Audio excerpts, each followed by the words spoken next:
Bueno, 4 ideas de inversión llevamos ya en este BIOS 7 y nos queda solo la última. Antes de ir con ella, voy a presentar a los selectores que me acompañan aquí en el estudio en Finec. Álvaro de la Rosa, ¿qué tal? ¿Cómo estás, Álvaro? ¿Qué tal, Vicente? Muchas gracias por la invitación. Nada, gracias a vosotros, selector de fondos temáticos en Avante. Y Paco Julve, ¿qué tal, Paco? ¿Cómo estás? Hola Vicente, muy bien. Fan Selection en AIG. Gracias por estar también con nosotros. Bueno, ¿estáis listos? ¿Preparados?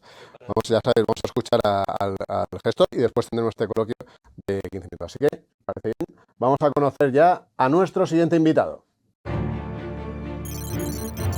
Nos vamos hasta Londres para saludar a Anis Lalou. Apasionado de la innovación, Anis disfruta encontrando las compañías que mejor la aplican. Y lo hace en Europa, donde a pesar de no tener tanta fama como en Estados Unidos, cada vez encontramos más startups que crecen por encima de los 1.000 millones, más unicornios. Precisamente la versión mitológica de los caballos es una de las grandes aficiones de Anis desde su infancia en Marruecos. Afición que ha transmitido también a sus 2 hijos. Gracias por estar con nosotros. Okay, well, hi everyone. I am Anis Lalou. Hola a todo el mundo. Mi nombre es Anis Lalou y soy el gestor del fondo Aperture European Innovation. Y hoy estoy aquí para hablaros del fondo. Pero antes de hacerlo, dejadme hacer un breve resumen de lo que es Aperture, la casa de gestión de activos para la que trabajo. El motivo por el cual estamos aquí, el motivo de la existencia de Aperture, el motivo por el cual estamos haciendo negocios y el motivo por el cual dejé atrás 20 años de carrera en JP Morgan para unirme a Aperture es uno que considero absolutamente fundamental para entender en qué cree Aperture y qué estamos intentando hacer para vosotros, nuestros clientes. Aperture es muy distinta de otros gestores de valores y lo que se ha estado haciendo en la industria hasta ahora. Y es así porque creemos que el rendimiento o el retorno solo se deberían pagar cuando hay un rendimiento superior. Por ello, ofrecemos algo distinto a los clientes y cobramos solamente en caso de obtener rendimiento. Y creo que este es un concepto muy distinto a lo que hay ahora en el mercado.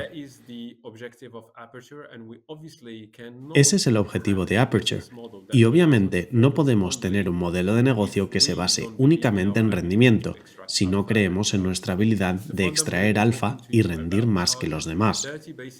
El fondo del que voy a hablar cobra 30 puntos base en gastos de gestión y un cargo del 30% basado en el rendimiento, el cual es la fuente de nuestros beneficios. Por ello, no generamos beneficio con nuestros gastos de gestión y tan solo pagamos nuestros costes básicos.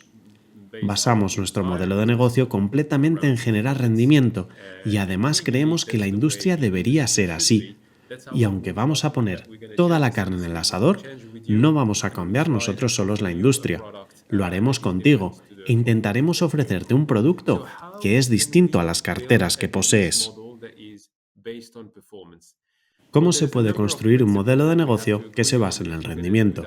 Hay varios principios en los que tenemos que estar de acuerdo y esta diapositiva nos hablará de ello. El primer principio es que no estaríamos aquí, que Aperture no existiría, ni tampoco el fondo de European Innovation, si no creyéramos que el mercado en el que operamos es generalmente ineficiente y que es una fuente de alfa que se puede aprovechar. Creemos que tenemos la habilidad para hacerlo y aprovecharnos de esas ineficiencias en los valores europeos, y queremos hacerlo contigo y compartir los beneficios que extraigamos. Ese es nuestro primer principio. Obviamente, si crees que los valores europeos son eficientes como activos, entonces terminamos la conversación aquí y ahora. Pero si no es así y crees que existen ineficiencias que podemos explotar, queremos hacerlo juntos y solo cobrarte cuando generemos rendimientos. Diría que somos los únicos gestores de activos del mundo para los cuales tu dinero carece de valor a menos que seamos capaces de generar rendimientos con él. Este es nuestro primer principio. El segundo es que no tenemos una bola de cristal para conseguir alfa, pero sí creemos tanto en la ciencia como en la evidencia. Eso quiere decir que somos imparciales Y esto está fundado en la teoría de la conducta financiera. Y nos centramos en una investigación ascendente basándonos en dicha evidencia.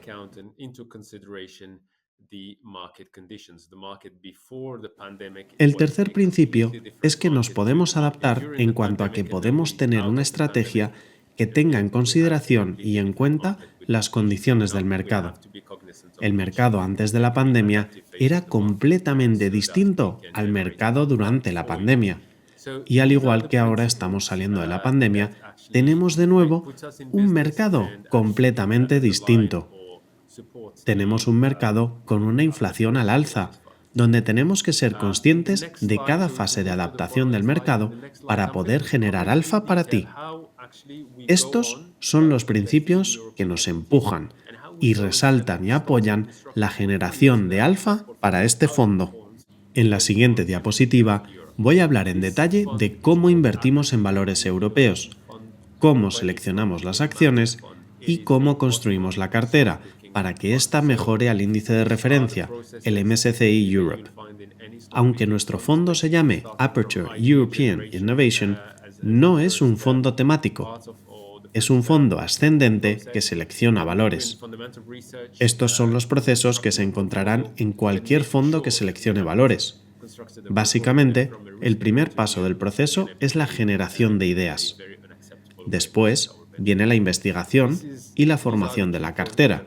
Y a continuación, nos tenemos que asegurar de no haber confeccionado una cartera que desde el punto de vista del riesgo se vaya a comportar de manera muy inaceptable con respecto a nuestro índice de referencia. Estos son los pasos claves del proceso. Si pasamos a la siguiente diapositiva, hablaremos de cómo, como selector de valores, intento encontrar oportunidades. Los valores que añado a la cartera no son aleatorios. Todos tienden a tener características similares. Buscamos oportunidades de alfa dentro de una de las tres categorías de alfa. La primera categoría de oportunidad es el valor. Nos gusta invertir en acciones que sean baratas, y el motivo es simple. Si hay una acción que tenga una ratio PE baja y es barata, la distancia al techo es mucho mayor que la distancia al suelo, por lo que tendrás una grandísima oportunidad de recalificar, que puede o no tener lugar. Obviamente, la oportunidad de seleccionar se centrará básicamente en que esa reclasificación tenga más probabilidades de suceder que no. La segunda categoría de oportunidad en la que nos gusta centrarnos en este fondo de innovación europea es lo que se percibe como calidad. En esencia, son valores que son dueños de su destino y típicamente tienen una barrera alta de entrada, altos retornos sobre el capital invertido y por ello la valoración será casi irrelevante. Tan solo con el paso del tiempo iremos capitalizando sobre el alto retorno sobre el capital invertido. Típicamente, al ser accionista de estas compañías, estás capitalizando un alto retorno sobre la inversión, y esta es una oportunidad de alfa en la que nos encanta centrarnos. Y la última categoría es el crecimiento sorpresa, o lo que es lo mismo, un crecimiento sorpresa infravalorado. Y esto está en sinergia con nuestra inversión en innovación, porque la innovación normalmente tiene una curva de adopción que es exponencial y crea este crecimiento sorpresa repetidamente. Si vamos a la siguiente diapositiva, podéis ver la curva de adopción a la que hacía referencia antes. La innovación, durante 100 años, hemos visto que se comporta y se adopta de acuerdo con esta gráfica, o curva S de adopción, que tenemos a la derecha de la página. La línea azul es el camino teórico de cualquier innovación. Empieza con los primeros en adoptarla, normalmente los frikis, quienes conocen la innovación y la adoptan. Cuando pasa a la fase de adopción en masa, el crecimiento es exponencial. Aquí el 0 pasa al 2, el 2 se convierte en 4, el 4 en 8, el 8 en 16, el 16 en 32 y así sucesivamente. Esta innovación, empezando de cero, puede rápidamente convertirse en un tercio de la empresa en tan solo 5 años. Y esa fase de crecimiento exponencial es extremadamente difícil de predecir para los analistas. Ellos prefieren predecir linealmente, extrapolando las tendencias pasadas, que son las líneas rojas y amarillas discontinuas que veis ahí. La adopción de la innovación, tanto si es ganancias o beneficios de las empresas, suele ser parecida a la línea oscura de adopción y, por ende, un delta que se repite entre la curva exponencial y la línea discontinua, que son los ingresos de crecimiento sorpresa que nos encanta encontrar en las empresas en las que invertimos. Como podéis observar, las 3 oportunidades de alfa que mencioné anteriormente, oportunidades infravaloradas, valor y calidad de ventaja competitiva y crecimiento sorpresa infravalorado, están todas presentes en esta curva S de adopción.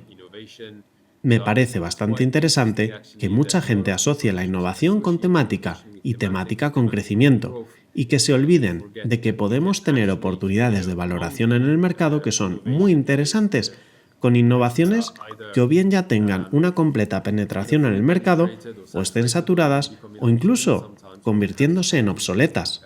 Y ello nos puede aportar un free cash flow antes de que estas oportunidades desaparezcan. En estos momentos estamos atravesando esta situación, y un claro ejemplo de estas oportunidades que se perciben como que están desapareciendo es la industria petrolera y del gas. Sabemos que en estos momentos estas empresas están en una transición. La mayoría de las grandes petroleras están invirtiendo mucho en esta transición energética y también en energías renovables. Pero mientras tanto, están reparando la hoja de balance. Los precios del petróleo más altos harán que tengan muchísimo flujo de caja durante los próximos 2 o 3 años, y eso va a notarse en el retorno a los accionistas. Esas son las oportunidades baratas que podemos encontrar en la curva de innovación en el espacio de innovación europeo. Y estas son solo una muestra de las oportunidades que encontramos. En la siguiente diapositiva podemos apreciar la primera parte del proceso. ¿Cómo generamos ideas? Yo llevo haciendo esto 20 años y conlleva un proceso, porque las ideas no llegan por casualidad. Llegan a través de un proceso. Tenemos un extenso conocimiento de unas 2.000 empresas europeas, que son líquidas y en las que se puede invertir. Tanto yo como mi equipo conocemos la mayoría de las industrias en las que éstas operan. Por lo tanto, existe ya un amplio conocimiento. Un conocimiento que obviamente vamos ampliando diariamente, gracias al seguimiento que realizamos.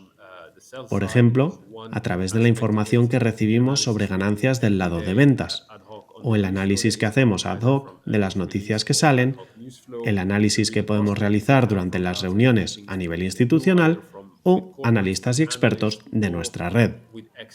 Todos ellos nos permiten aplicar un filtro que esperemos nos permita centrarnos en las oportunidades de valoración más interesantes, en los compounders más interesantes y en los valores de ingresos de crecimiento sorpresa.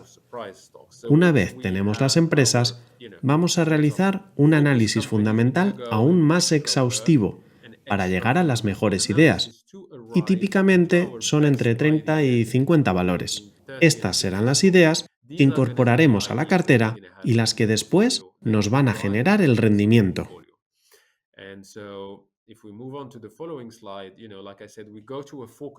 En la siguiente diapositiva vemos una lista en la que nos centramos, un número limitado de valores sobre los que vamos a realizar un análisis profundo. Reitero, este análisis no es aleatorio, y es un análisis profundo que va a ser exactamente como lo mostramos aquí, y tiene 3 partes. Siempre que analizamos un valor, lo hacemos de forma distinta según el sector en el que se encuentra, sea este biotecnología o inmobiliario, porque será muy distinto en cuanto a KPIs, pero la estructura se mantendrá siempre igual. No es un proceso aleatorio. En el primer paso para cada valor que analizamos a fondo, supone comprender el negocio a través de un análisis desde el punto de vista ascendente. Es decir, mis analistas van a meterse en los zapatos del CEO, el empresario, el dueño de esta empresa, para entender por qué se generan esos ingresos brutos. ¿Por qué hay ingresos? ¿Por qué tiene clientes? ¿Quiénes son? ¿Por qué necesitan su producto? ¿En qué aspecto está diferenciado? ¿Cuáles son sus márgenes operativos? ¿Cómo son sus competidores? ¿Cuál es su cuota de mercado? ¿Cómo son sus suministradores? Intentamos comprender todos estos aspectos y así poder realizar buenas predicciones sobre la empresa y entender también los KPIs que pueden influenciar la predicción. así como los riesgos claves asociados con la misma, y los riesgos claves asociados con la empresa en general, incluyendo el riesgo ESG. Aquí es donde pensamos en todos estos riesgos.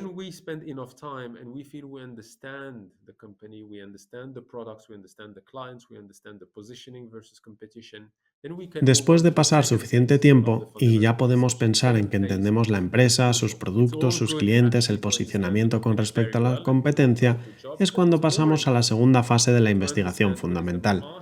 Esta segunda fase es crucial, porque aunque es importante entender la empresa y haber hecho un buen trabajo, lo es aún más entender la comprensión del mercado que tiene la empresa.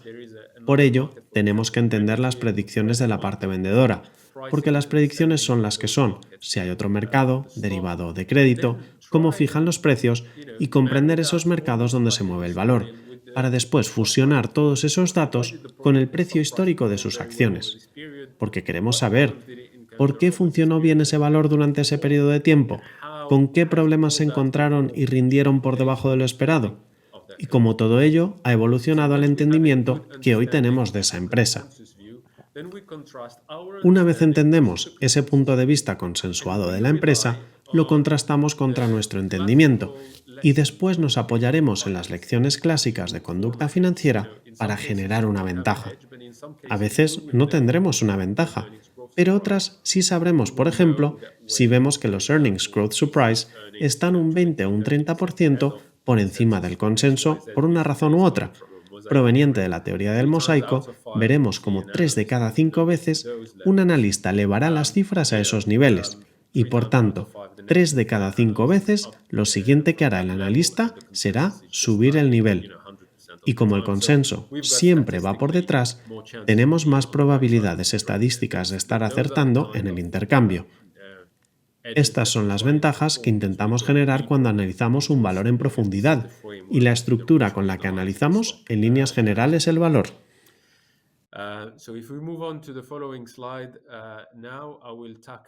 En esta diapositiva os comentaré cómo evaluamos el ESG.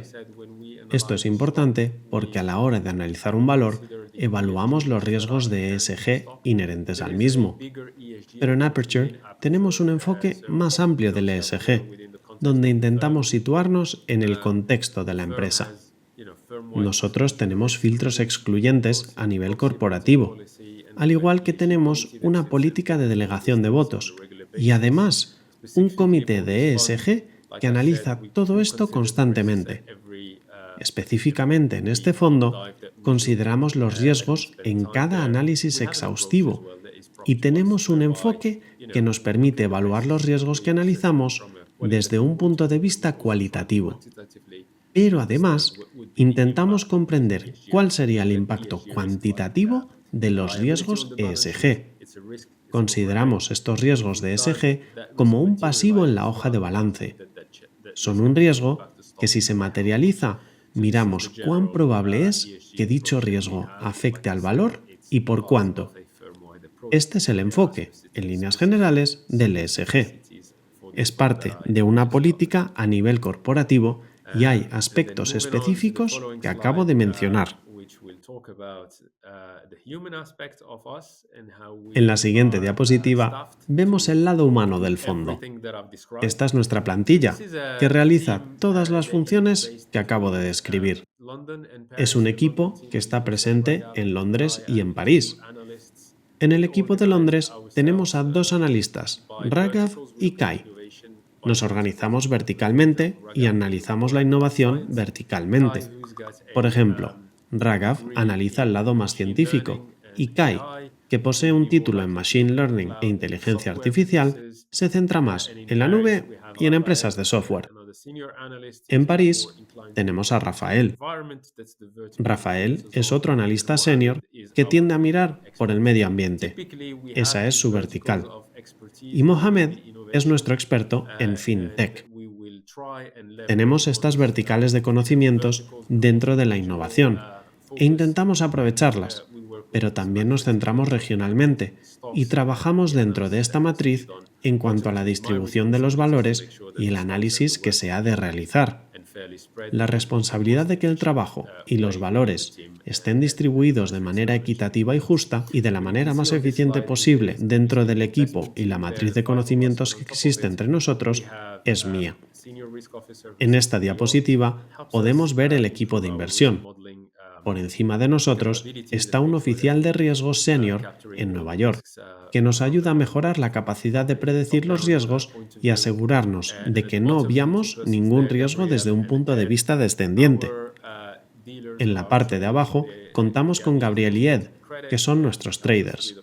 Gaby es un experto en crédito y nos ayuda a leer mercados y valores. Ed es un especialista en valores y equity derivatives y nos ayuda, cuando tenga sentido, con estos derivados sobre acciones.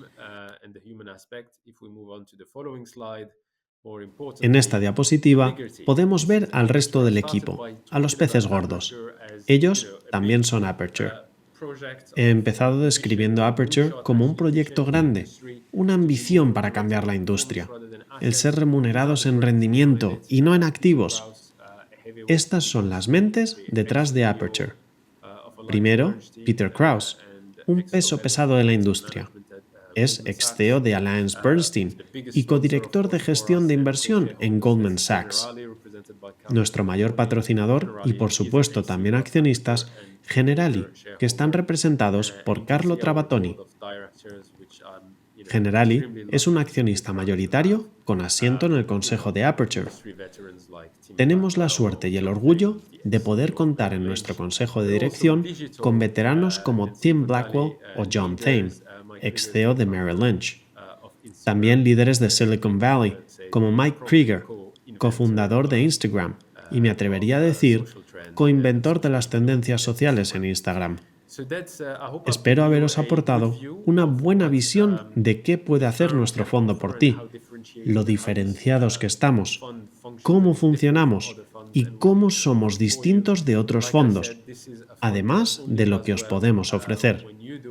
Es un fondo al que le va bien cuando a ti te va bien, porque estamos alineados contigo. Espero que a la hora de mirar tu cartera, la posibilidad de tener un gestor que esté perfectamente alineado contigo sea algo que te guste. Y con esto, cedo mi turno. Muchas gracias y gracias por la atención prestada. Muchas gracias, Anis, por la presentación. Vamos a pasar con las preguntas que tienen los selectores que me acompañan en el estudio. Empezamos por Álvaro de la Rosa. Adelante. Fenomenal. Muchas gracias, Anis, por la presentación. Yo quería preguntarte por un elemento diferencial que yo creo que tiene el fondo, que es el uso de esas posiciones cortas en algunos valores. Quería que nos contases un poco qué catalizadores utilizas para seleccionar estos valores, en qué sectores te sueles fijar y qué pesos sueles asignar a estas ideas. Este es un fondo que, como se conoce en la industria, está estructurado 130-30. No pasamos mucho tiempo hablando de las posiciones bajistas. El motivo es que, aunque podemos ir a la baja, no lo hacemos a menudo. Tienden estas a ser entre el 0 y el 10% del fondo, y el objetivo de estas posiciones bajistas sería el generar alfa, que es a lo que nos dedicamos. El rol de estas posiciones bajistas sería expresar alfa en el lado infraponderado del MSCI Europe. Y os voy a dar un ejemplo. El MSCI es un índice donde hay nombres que no están representados o que tienen un peso mínimo. En 2020, nuestro año de lanzamiento del fondo, teníamos una fuerte convicción de que Wirecard no era un negocio sensato y aunque nos gustaba la empresa, no participábamos. Al no tener una posición en Wirecard, estábamos infraponderados en 30 puntos básicos con respecto al MSCI Europe. Sería lo mismo que no tener una perspectiva sobre Wirecard. Si realmente quieres expresar una perspectiva negativa sobre esta empresa, tendrías que tener una infraponderación de al menos un 1%. Adoptamos una posición bajista sobre Wirecard del 0,7% del fondo, una cantidad realmente pequeña, para después infraponderar Wirecard significativamente. De este modo, creamos infraponderaciones contra el MSCI Europe, al tener la habilidad de tomar esas posiciones a la baja. Hay que tener en cuenta que esto no es un fondo alcista bajista, tampoco es un fondo de inversión y la beta es siempre 1. Por lo tanto, Cuando tomamos esa posición a la baja del 0,7% sobre Wirecard, tenemos que incrementar nuestra posición larga en la misma cantidad. Así es como creamos posiciones bajistas sintéticas en nuestra cartera. Esto es tan solo el colofón, porque a todos los efectos parece que es un fondo exclusivamente de posiciones largas que tiene la habilidad de añadir un poco de alfa de posiciones bajistas. Y esta es nuestra idea. Paco. Hola Anis, muchas gracias por la presentación.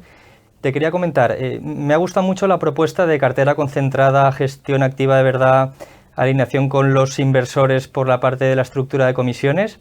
Esta parte de performance, ¿la medís respecto a rentabilidades positivas o respecto al índice MSCI Europe que utilizáis como benchmark?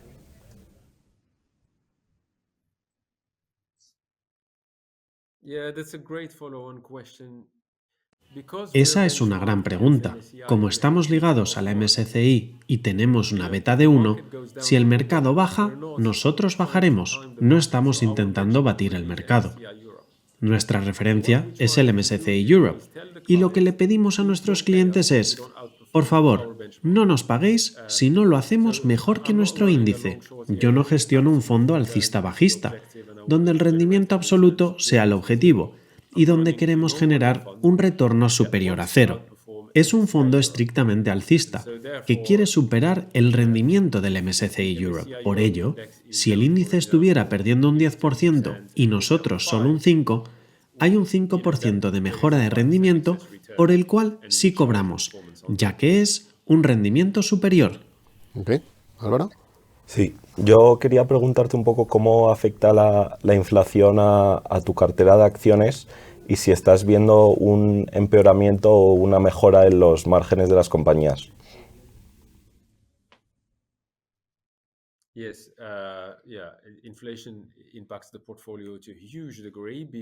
Sí, la inflación afecta a la cartera muchísimo, porque tienes que tener en cuenta los valores caros. Los valores caros suelen ser de larga duración, y al tener una larga duración, son sensibles a los tipos de interés y también a la inflación. La inflación sube, los tipos suben y el valor del activo o FCD disminuyen. Por tanto, ¿cómo afecta la inflación a la cartera? Tenemos que ser conscientes de nuestra exposición a esos valores caros y y sobreexposición a valores baratos. Esa es la respuesta descendente. A la segunda pregunta de si hemos visto signos de presión sobre los márgenes corporativos debido a la inflación, la respuesta ha sido: puedo trasladar la inflación. No parece muy lógico, pero estamos en esa fase porque la demanda está desbocada, la economía está muy caliente y por tanto sí podemos trasladar la inflación. Sin embargo, sabemos que esto al final es un juego de sillas musicales, que en algún momento ha de parar y ya veo las primeras señales. Se ven ejemplos como el de Klarna, que es una empresa exitosa en el mundo digital de las fintech, anunciando recortes del 10% de la plantilla. Esto es muy inusual en una compañía que está creciendo rapidísimamente y que tiende a contratar y no despedir. Esto es un indicador de que existe presión, que no puede seguir gastando en crecimiento y que tienen que proteger sus márgenes. Hemos visto cómo compañías del tamaño de Amazon han comunicado su intención de disminuir su expansión de almacenes significativamente. Esto transmite que existe una lógica donde tenemos que asegurarnos de que nuestra inversión no sea perjudicial para nuestros márgenes. Esto es, en términos generales. Si hablamos de casos específicos que expuse antes, hemos visto advertencias sobre los beneficios en materias primas y los bajos precios de la energía, aunque estas han sido más una excepción que la norma.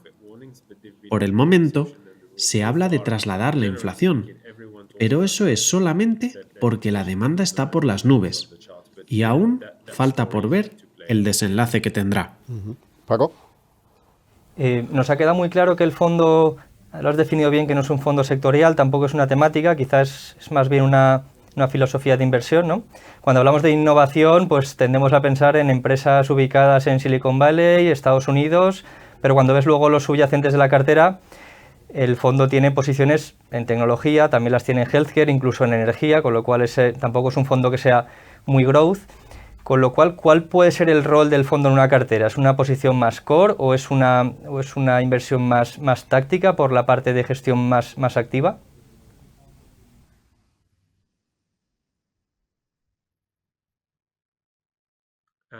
Yeah, no, this is I'm gonna say answer in a number of ways. Voy a responder de varias formas. Esto es un fondo de selección de activos, esa es la realidad, y como dije antes, el concepto de innovación es muy amplio, y no nos guiamos por temáticas, sino por lo que tenga sentido común en un mercado determinado, para una condición de mercado, y escogemos los valores que se alineen con la curva de S de adopción de innovación que mencioné antes. Y esta es la idea de nuestro fondo, independientemente de si es un fondo core o satélite y la utilidad que le extraigas. Lo que no es un fondo de crecimiento, o al menos exclusivamente de crecimiento. El crecimiento es solo uno de los objetivos de oportunidad de alfa que fijamos. Existen otras dos oportunidades de alfa, que son el valor y la calidad, y es por lo que considero que esto es un blend fund, al igual que Morningstar, al incluirnos en la categoría de Europe Large Cap Blend Funds. En cuanto al riesgo, si vas a decidir entre core y satélite y te preguntas si somos un fondo con error de tracking bajo o alto, te diría que sin duda somos un fondo con un alto tracking de error. Empresas como Aperture están aquí para ofrecerte un alfa por encima del retorno de su índice. No estamos aquí para igualarlo. Por el contrario, aquellos que igualan el índice de referencia normalmente encontrarán un rendimiento similar en los ETF, si no mejor. Lo que queremos transmitir es que esto es un producto de un alto alfa, que va a tomar los riesgos necesarios para generar rendimiento para los clientes. Sí, una pregunta más tenéis para acabar. Vale, fenomenal. Has hablado un poco sobre el tipo de compañías en las que inviertes, pero por tamaños, ¿estarías un poco más sesgado hacia grandes compañías o tienes la posibilidad de invertir también en medianas y pequeñas?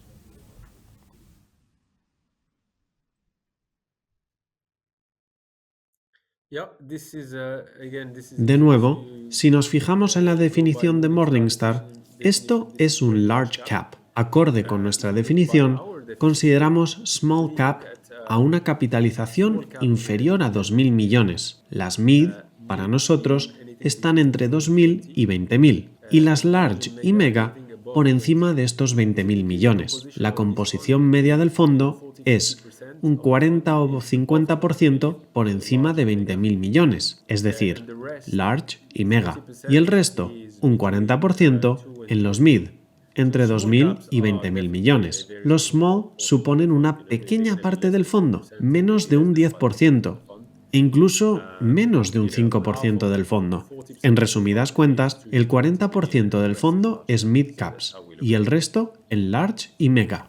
Okay. Ya tenemos para una más, Sí. un minuto. La última, sobre sectores los que está invertido la cartera, aunque entendemos que es resultado del bottom-up, como has explicado bien, pero hay algún sector, como puede ser a lo mejor financiero, consumo, que esté más perjudicado por la filosofía de inversión ligado a innovación, o otros tipo de energía que tienen mucho más que hacer en la parte de energías renovables, clean energy, pueden estar más frecuentemente posiciones en la cartera. Yes, I think innovation actually exists in all sectors. Companies that count Yo soy de la opinión de que la companies innovación energy, está presente en todos los sectores. Las empresas que no son capaces de innovar son aquellas que acaban teniendo productos poco competitivos en cuanto a costes y que dejan de ser atractivos en cuanto a márgenes. Eso, a su vez, lleva a que los clientes dejen de comprarlos. Y esto no creo que sea exclusivo de un solo sector. Todo depende de cuándo es un buen momento para invertir. Hablando del sector de la energía y de renovables, ¿cuál es el momento adecuado para comprar esos activos? Eso es exactamente lo que intentamos hacer en este fondo. No es un fondo que se case con una temática y que vaya a estar siempre presente en renovables, por ejemplo. Se obtiene una beta en esta temática, pero el alfa, ese es el problema. No, vemos los distintos activos y evaluamos en qué punto de la curva de adopción se encuentran. Y también que si merecen la pena desde un punto de vista de valoración, de calidad, de los ingresos o los ingresos sorpresa. Siguiendo con el tema de las renovables, estas llevan mucho tiempo en la parte exponencial de la curva de adopción. Durante muchos años, tanto Iberdrola en España como EDPR en Portugal han formado unas carteras de viento excelentes. Sin embargo, desde el punto de vista de la valoración, existe un momento en el cual puede o no merecer la pena tener EDPR o Iberdrola en cartera. Estas son las preguntas más relevantes dado el clima actual, con unos tipos de interés que van en aumento. ¿Van los crecientes tipos de interés a presionar alguno de esos productos de viento y renovables? Y de ser así, ¿supondrían un problema? En algún momento, cuando llegan las grandes petroleras y pagan en exceso por estos proyectos, ¿afecta esto al TIR? ¿Es interesante? ¿No lo es? ¿Y cómo son comparables con otras energéticas que ya han eliminado sus problemas de la hoja de balance y están expuestas a renovables, al alza de los precios del petróleo y tengan que escoger entre estas dos oportunidades? Este es el tipo de compromiso al que tenemos que llegar para asegurarnos de estar expuestos a las mejores oportunidades en un momento dado. Una de nuestras mayores posiciones en el fondo en estos momentos es Shell. Shell está inmersa en esta transición energética y ofrece una valoración muy barata. Así es como pensamos. No es solo cuestión de temática o un sector el cual va de la mano de la innovación como son las renovables, sino de escoger un valor desde el punto de vista de las oportunidades. Muchísimas gracias, Anis. Ya no tenemos más preguntas, ha acabado el tiempo. Ha sido un placer tenerte con nosotros en este Finite Bios. Muchas gracias. Bueno, pues gracias, Anis, y gracias también a los selectores que nos han acompañado. A Álvaro de la Rosa, selector de fondos temáticos en Avante Asesores. Gracias, Álvaro. Muchas gracias, Vicente, por contar con nosotros. Y también Paco Julve, Fan Selección en AIG. Muchísimas gracias también, Paco. A vosotros, Vicente.